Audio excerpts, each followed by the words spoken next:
सीलम बम के बारे में डिस्कस करेंगे इस लेक्चर में। ये रिसेंटली न्यूज में है क्योंकि इंडियन एक पर्सन है जिसने अवार्ड जीता है, टॉप का प्राइज जीता है सीलम बम को परफॉर्म करने का।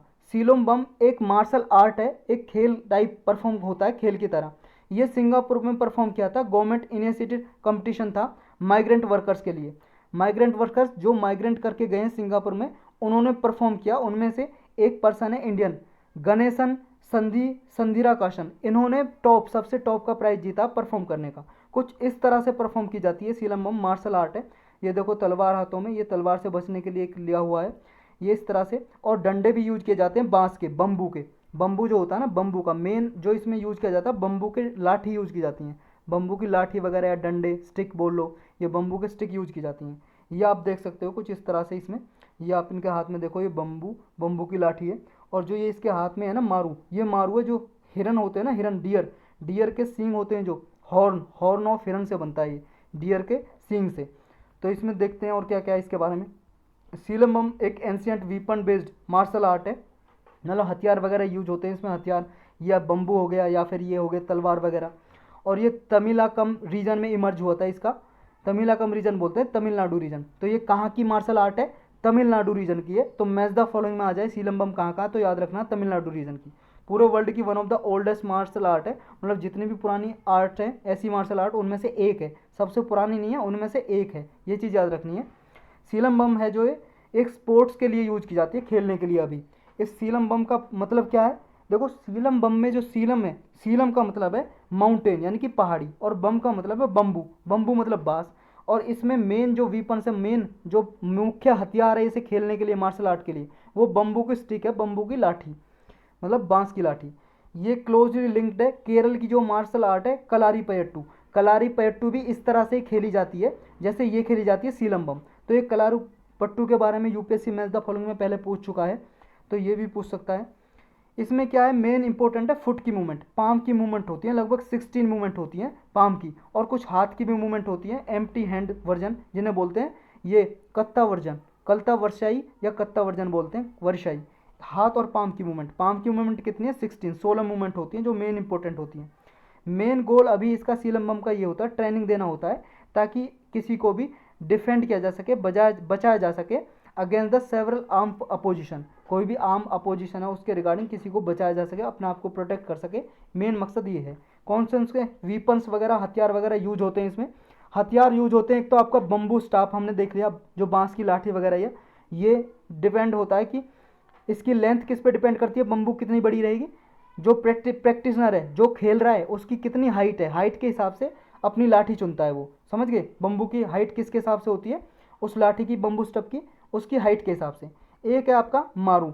ये मारू है हॉर्न ऑफ डियर से बना होता है, हिरन के सींगों से। ये हमने ऊपर देखा जो, यही है मारू।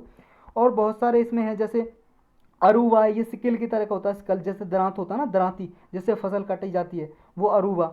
ये सवुकु होता है, एक विप लाठी की तरह ही होता है। वाल एक कर्व्ड स्वार्ड होती है, एक मतलब तलवार होती है, मुड़ी हुई तलवार, स्वार्ड।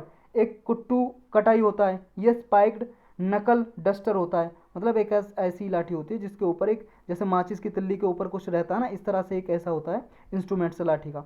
एक कट्टी होता है, ये नाइफ होता है, चाकू। एक सैडी कुची होता है, ये कटजल और शॉर्ट स्टिक, छोटी लाठी होती है ये सैडी कुची। तो ये कुछ इंस्ट्रूमेंट यूज होते हैं इसमें। ओरिजिन किसका कब होता है, कहाँ से, मतलब उत्पत्ति कैसे होती है सीलम बम की, कहाँ से शुरुआत होती है? देखो इसकी शुरुआत ऐसा माना जाता है, ऐसा बिलीव किया जाता है, इसकी शुरुआत 1000 बीसी में हुई थी, अराउंड 1000 बीसी, मतलब लगभग 3000 साल हो गए इसको, इसकी जब शुरुआत हुई थी। और इसको किसने लाया था, ब्राउट किसने किया था, लाया कौन था इसको, इस सीलम बम को?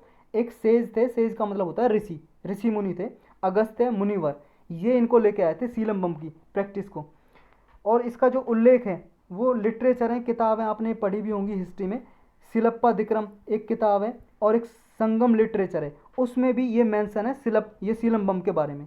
और ये लगभग 2nd सेंचुरी बीसी के लगभग ये लिखी गई थी किताबें, उनमें भी मेंशन है। लेकिन कुछ ओरल जो ट्रेडिशन है, मतलब ओरल का मतलब है मौखिक जो कहानी सुनाई जाती है, ऐसा माना जाता है कि मौखिक, देखो लिखे हुए जो अभी इंस्ट्रूमेंट, लिखे हुए जो एविडेंस है हमारे पास, साक्ष्य हैं, वो तो हैं लगभग 1000 बीसी के अराउंड के, या 2nd सेंचुरी बीसी के। समझ गए?